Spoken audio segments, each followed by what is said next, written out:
ભારત માતા કી, ભારત માતા કી। આ રાજ્યનો ખેડૂત જે વર્ષો સુધી અનેક મુશ્કેલીઓમાંથી પાર થયો છે, એ હવે સુખ અને સમૃદ્ધિની દિશામાં ડગ માંડે એ માટે આ રાજ્ય સરકારે એક તપશ્ચર્યા આદરી છે, એક સેવાનો યજ્ઞ આદર્યો છે અને આ સેવાના યજ્ઞ દ્વારા ગુજરાતનો ખેડૂત વધારે પાક કેવી રીતે પકવે, ઓછા ખર્ચે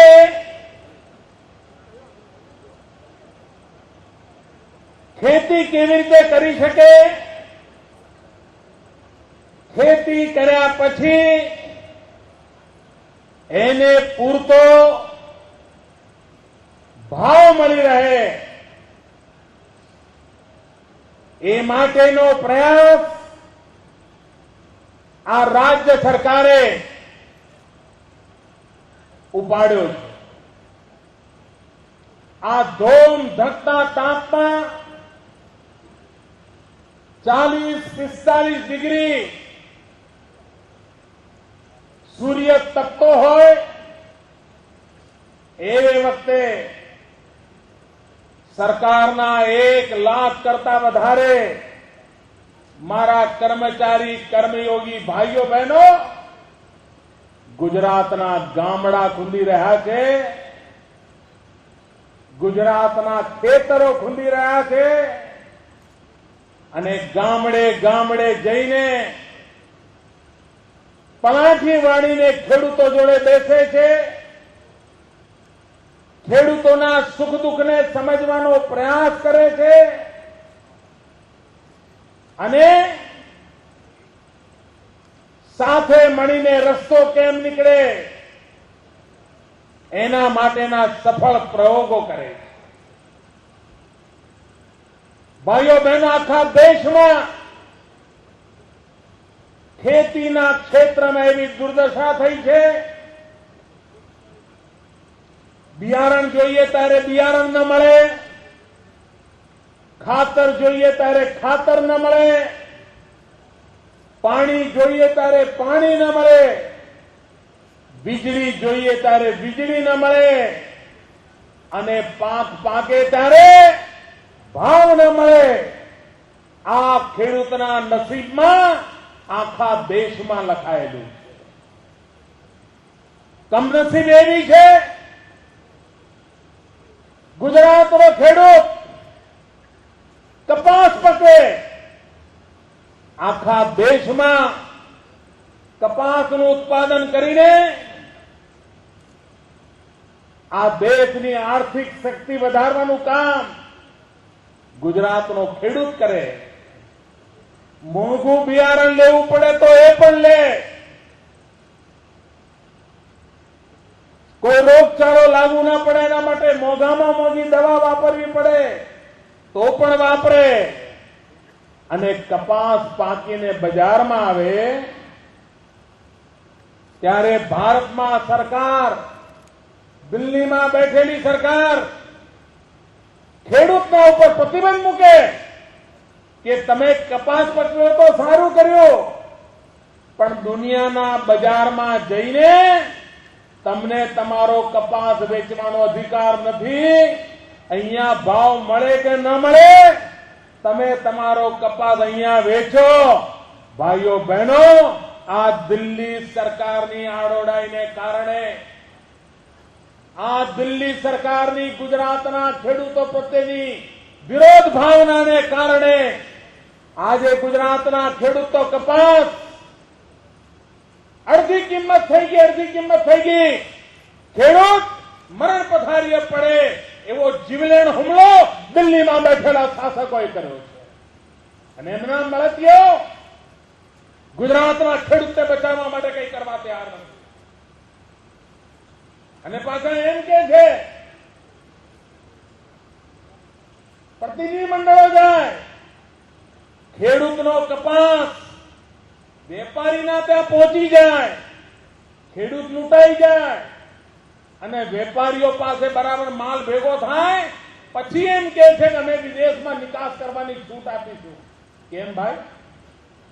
તમારે આ માલે તુજારોને સુખી કરવાના છે? જે લોકો કપાસ ખરીદી શકે એવા છે એ ખરીદી લે અને પછી તમારે કપાસની નિકાસ કરીને ભાવ વધારે વેપારીઓ કપાય એ ધંધો કરવાનો છે? આ મૂડીપતિઓના ખોળે બેઠેલી દિલ્હીની સરકાર ખેડૂતોનો માલ લૂંટાઈ જાય પછી નિકાસ કરવાની વાત કરે છે.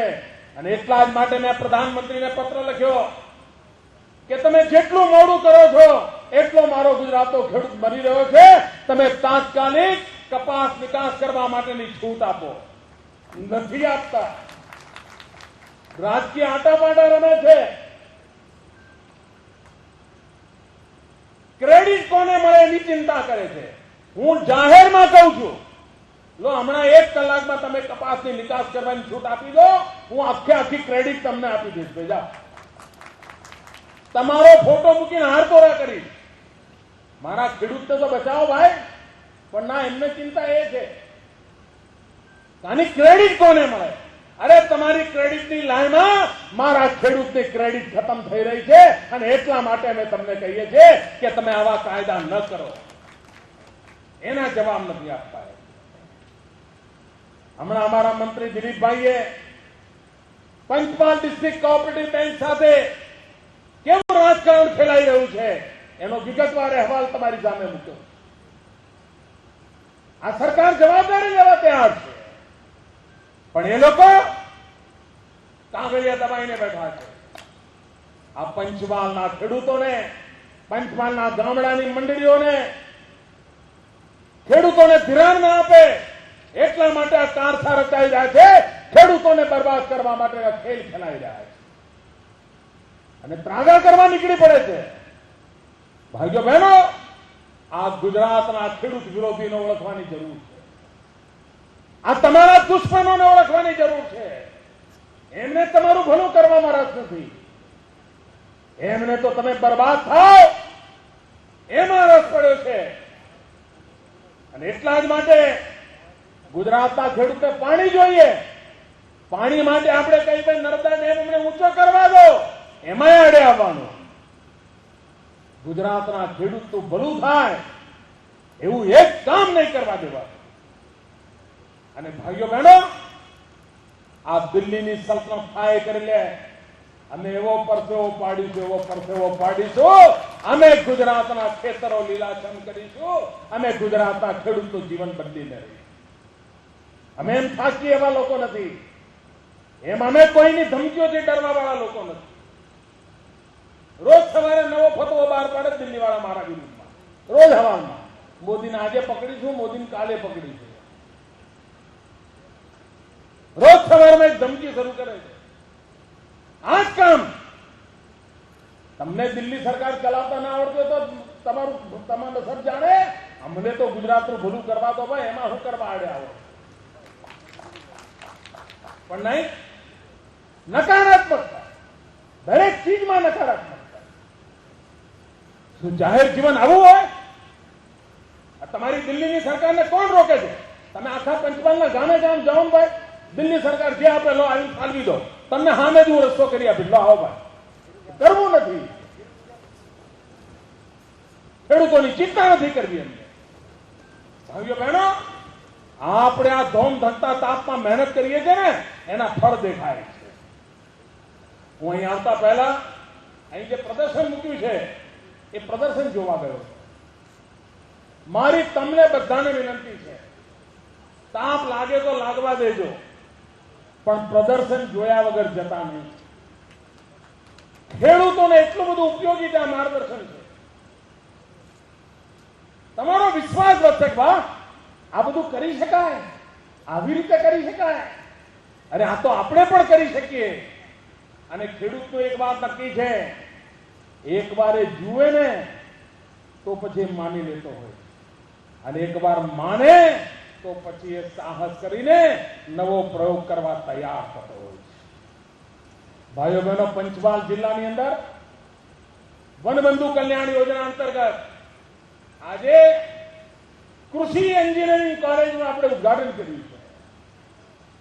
30 કરોડ રૂપિયાના માતબર ખર્ચે આખા પંચમહાલ જિલ્લામાં સરકારનું કોઈ આવું ભવન ક્યારેય બન્યું નથી, એવું આ પંચમહાલ જિલ્લાના આદિવાસીઓ માટે આપ્યા.